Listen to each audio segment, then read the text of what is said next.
Hello everyone, Casey here, and welcome to my review for Dragon Ball XenoVerse.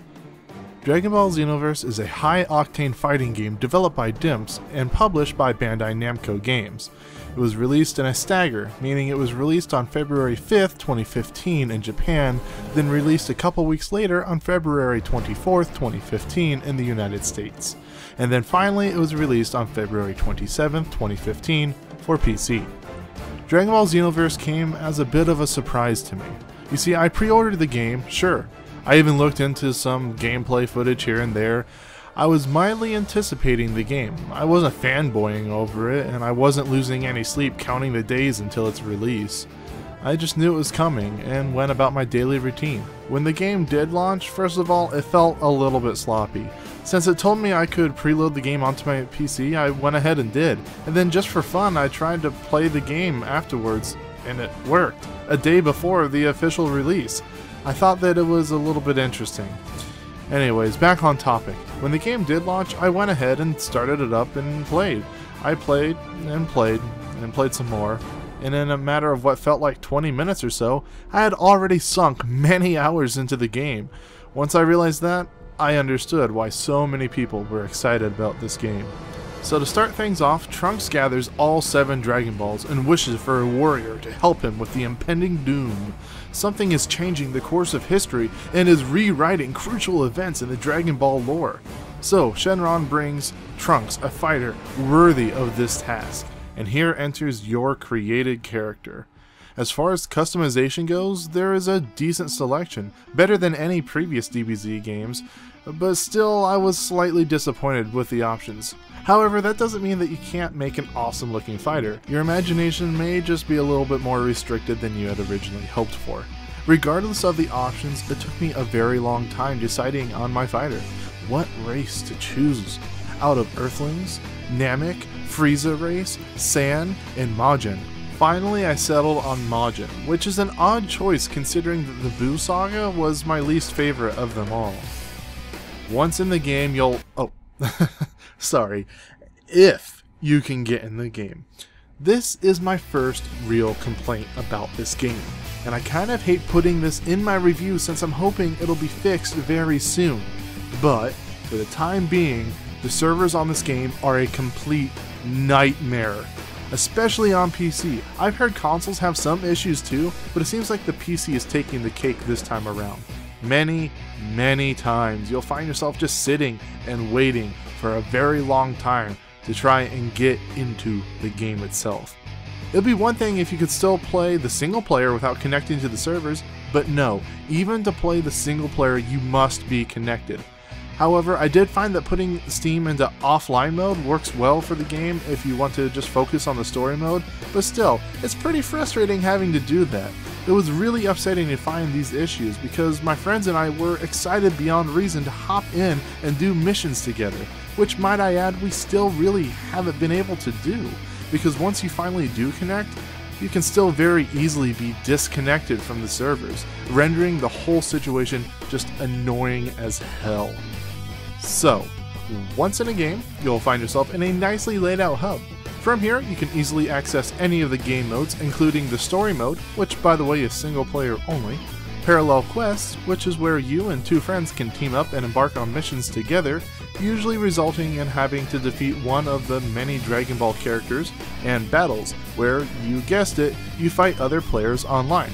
We'll talk a little bit about each game type, but for now let's talk about the single player, since that's obviously where the most meat is. I'll avoid all spoilers, even though if you pretty much know anything about the anime, then you'll be hardly surprised here. You play as a time patroller, sent back in time to help correct breaking timelines and to stop history from being rewritten. Along the course, you'll encounter many, if not most, of the Dragon Ball characters, including some of my favorites, Cell, Lord Beerus, and Android 18. The story has a total of 9 eras, each of which include 2 to 4 missions. It's hard to say for sure, but if I were to guess, I'd say the story took me roughly 6 hours to get through. But here's the thing, I found out that as I progressed, many times I was getting beaten. I mean, I was absolutely getting annihilated. There's nothing you can... I feel like a cockroach just flipping out like I landed on...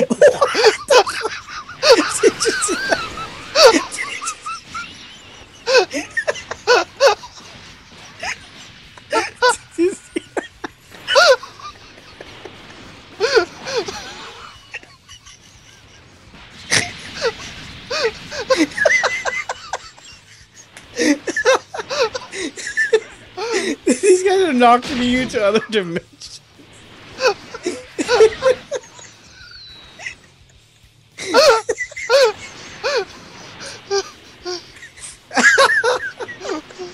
I was like, where did you go? I got you. Oh, get me. So I had to stop playing the story and go play some parallel quests to help level up my character. The more you play, the higher your fighter's level will become. With each new rank, you are awarded points to increase your character's stats. Pretty standard RPG stuff, but I thought I'd mention it regardless. The animation style is great. This game really nails the best look for a 2D source in a 3D world I've ever seen to date. The voice acting, while over the top as any great Dragon Ball Z game should be, is often out of place feeling though. Casual encounters with the people of Toki Toki, the world in which the game is set in, often make me jump as they shout at me as I just talk to them. Hey! A silly complaint, sure, but it seems that the characters of Dragon Ball Z never learned what an indoor voice is. The story in the game seems pretty straightforward, for the most part, but if you're anything like me, you'll often question the motives and the reasoning behind a lot of what happens. I could list many examples, but like I said, spoiler free, right? All in all though, I enjoyed the campaign quite a lot. Even if there is some crazy difficulty spikes in it, going from way too easy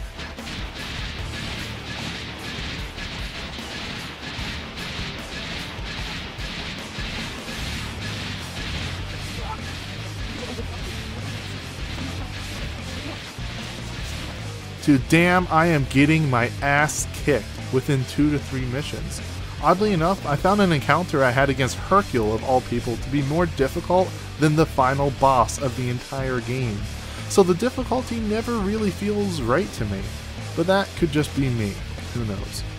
I touched on parallel quests briefly before, and honestly there isn't a whole lot more to go into about them. You and 2 friends can play through these missions together. Completing them unlocks new clothes, gear, items, and even characters. Beating the quest will also give you the chance to find and collect the Dragon Balls. You can unlock more of these missions by playing through the story mode. There are dozens of these quests with more planned in the future. This, in my opinion, is where the replay value in the game really stands. These quests only take a few minutes to complete each, and they can be very fun, especially if you're playing with your friends. Finally, there is battles, and there isn't a whole lot to go in and say about this either. It's exactly what it sounds like. You play against other players online using any of the characters that you've unlocked. Right now, the game doesn't feel balanced at all though, because most players have yet to beat the game, so when I go into my Super Saiyan God Goku and I'm facing a Yamcha, I feel more than just a little bit OP.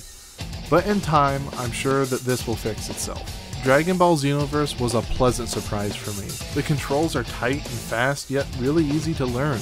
The gameplay is super fast and fluid.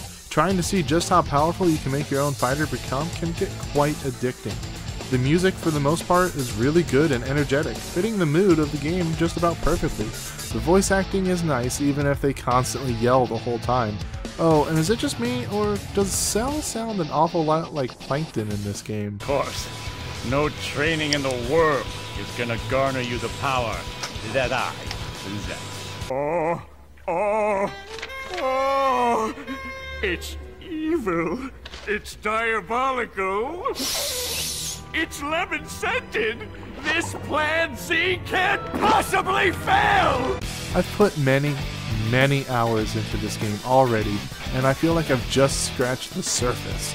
There is quite a lot of content here that will keep me coming back for a long time.